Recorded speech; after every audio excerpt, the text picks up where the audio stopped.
Deep-sea divers recovered another note from the sunken Russian submarine Kursk.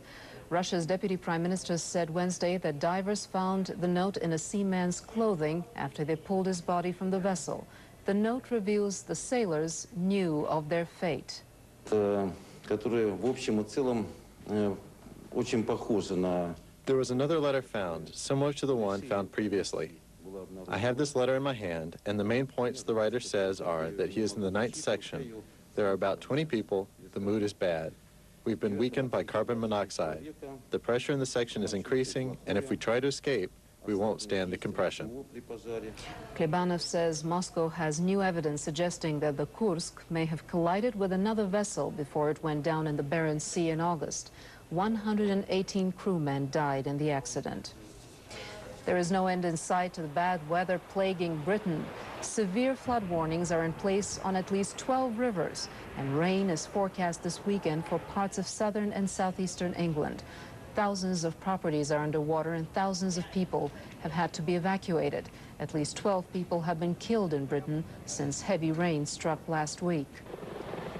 A Malaysian tanker is stuck on Australia's Great Barrier Reef, and a second attempt to free it has failed. The ship was bound for Sydney from Singapore when it ran aground on the reef more than a week ago. Australian officials say the ship was off course. They may fine the senior officers of the ship for breaching environmental protection laws. And we will have more election coverage after this break. Stay with us.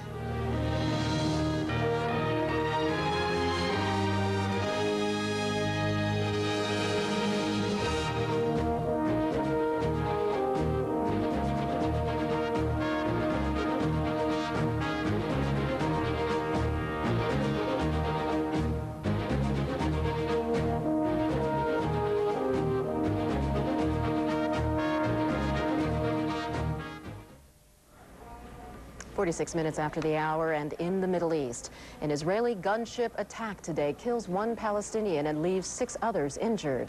The Israeli helicopter rocketed a car the Palestinians were riding in near Bethlehem in the West Bank.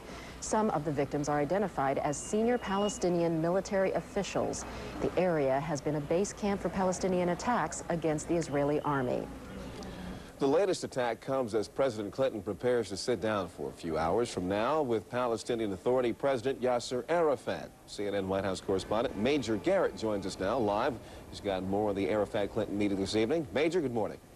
Oh, good morning, Leon. That meeting is scheduled to begin about 12:30 in the afternoon here at the White House. President has set aside about 2 hours in his schedule for that meeting, but White House officials tell CNN it could go much longer if there's lots to talk about. Basically, a modest agenda and some very big distractions will overhang this meeting. The agenda, basically, the president, we are told, will appeal to Mr. Arafat not to declare unilaterally a Palestinian state. He will also see on what timetable the Palestinians are prepared to return to full peace talks with the Israelis. Now, Mr. Arafat, we are told, will ask the president for his support for an international force around the occupied territories as a buffer against Israeli forces to provide better security. White House officials tell CNN the president will not endorse that because the Israelis consider that a complete non-starter. The distraction, of course, is this American election. Some Middle East analysts we have talked to said that because the election is so close and because there's no guarantee at all that Vice President Gore will be the next president, Bill Clinton is very much limited in the kind of agreements he can strike with either Mr. Arafat or Mr. Barak, who he'll meet with later this week on Sunday here at the White House. Leon? Well, Major, this election may be a distraction at the White House, but for another reason, this unrelated to the meeting you're talking about right now. As we understand it, there's also a special event planned at the White House, I guess, commemorating the 200th anniversary of the White House, and former presidents from the past are being invited to come back. And that means that President George Bush is going to be in the White House this evening. Is there any sense at all that there's going to be any tension, or is there any concern about that happening, considering where the election stands right now?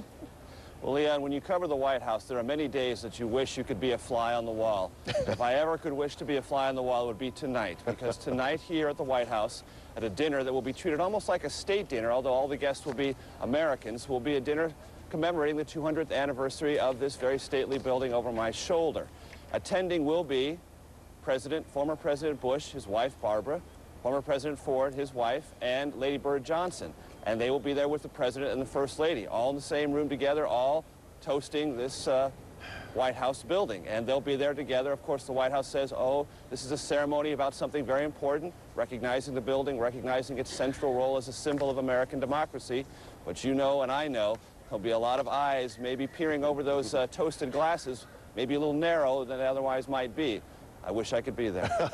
You are not the only one, Major. And listen, if you work something out and you get inside, you'd better call us immediately. Major Garrett at the White House. Appreciate it. We'll talk to you tomorrow. I think they take your cell phone at the door for good reason. All right, there's some stormy weather this morning. Day's forecast coming up next. Don't go away.